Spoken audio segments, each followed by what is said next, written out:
महादेव। आज 8वां अध्याय शिव जी को ब्रह्मा और विष्णु भगवान को समझाना। चलिए शुरू करते हैं। उन करुणाधार भगवान श्री शिव जी ने मुस्कुराते हुए कहा, हे ब्रह्मा, हे विष्णु, हमारे वचनों को ध्यान पूर्वक सुनो। तुम दोनों ने मोह में फंसकर परस्पर युद्ध किया, परंतु हमने तुम्हें अपने भक्त बनाने के लिए तुमको जान बूझ के लड़ने नहीं दिया। अपनी ज्योति को प्रकट करके अपना परिचय दिया, परंतु तुम लोग जान नहीं सके। इसके पश्चात हमने लिंग स्वरूप में प्रकट होकर तुम दोनों को दर्शन दिए, तब तुमने हमें पहचाना। अब तुम अहंकार और अपेक्षा को त्याग कर वह कार्य करो जिसके करने के लिए हम तुम्हें कहते हैं। ऐसा कर उन करुणाधार महेश ने अपने श्वसन द्वारा मुझे और श्री विष्णु को वेदों का ज्ञान प्रदान किया। 5 मंत्र ऐसे बताए जिनसे कि समस्त विद्याएं विद्यमान है।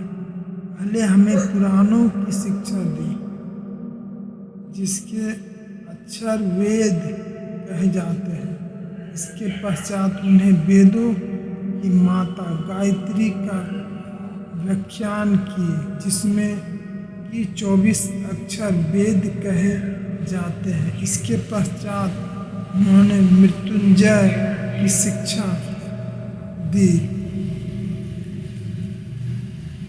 फिर भक्तों को सुख देने वाली चिंतामणि को बताया। इन मंत्रों को पढ़कर हम अत्यंत प्रसन्न हुए। इसके पश्चात मैं और विष्णु उनके दर्शन में लीन हो गए। वह आनंद प्राप्त हुआ जो कि कहा नहीं जा सकता। जो सुख सर्दियों में धूप से और कामी पुरुष को स्त्री प्राप्त होने से होता है, वही सुख हमें भगवान की श्री सदाशिव के दर्शन करने से हुआ। भगवान श्री सदाशिव बोले, श्रेष्ठ देवों, मैं तुम दोनों की भक्ति देखकर बहुत प्रसन्न हुआ। हे ब्रह्मा, मैं तुम्हें सारी सृष्टि का स्वामी बनाता हूँ। तुम प्राणियों की सृष्टि करो। हे विष्णु, तुम प्राणियों का पालन करो और वेदों को देखकर तुम्हें पहचानो और उचित रीति से अपने अपने काम को करो। वेद को मेरा रूप तथा वेद वाक्य को मेरी आज्ञा मानो। भगवान श्री सदाशिव की बात सुनकर हम लोगों ने कहा, प्रभु, आप संसार में अवतारण धारण करके हमारी सहायता करें, हमें पूजन इत्यादि की विधि बताएं। हम लोगों की प्रार्थना सुनकर भगवान सदाशिव ने प्रसन्न होकर कहा, हर प्रकार की चिंता को त्याग कर तुम स्वयं सुख भोगते हुए संसार को सुखी बनाओ। तुमने मेरा जो स्वरूप देखा है उनकी पूजा करो, उससे तुमको सुख की प्राप्ति होगी। इस समय जैसे मेरे लिंग स्वरूप की पूजा से तुम दोनों की दुख दूर हुआ, उसी तरह दुखी व्यक्ति मेरे लिंग स्वरूप द्वारा मेरा पूजन करके अपने दुखों को दूर कर सकते हैं। लिंग का अर्थ है संसार के कष्ट क्षय लय होने का स्थान।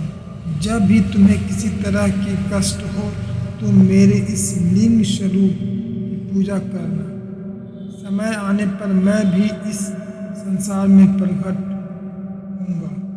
मेरा नाम उस समय रुद्र अवतार होगा। मुझ में और रुद्र में भेद न जानना। सारी सृष्टि में मुझे व्यापक समझना।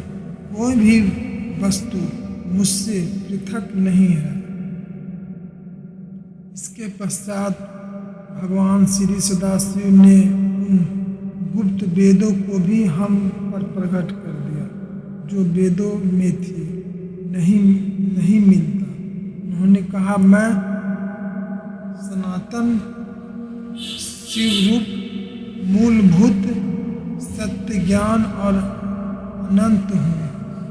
इन तत्वों को जानकर सर्वदा मेरा ध्यान करना चाहिए और मेरे रुद्र रूप में तामसी गुण जानना चाहिए, क्योंकि यह वैचारिक है किंतु वास्तव में तामसी नहीं है। अतः हे ब्रह्मा, अब तुम सृष्टि के कर्ता बनो और भगवान श्री विष्णु सृष्टि के पालक बने। मेरा रुद्र अंश जो है वह सृष्टि का क्षय करने वाला होगा।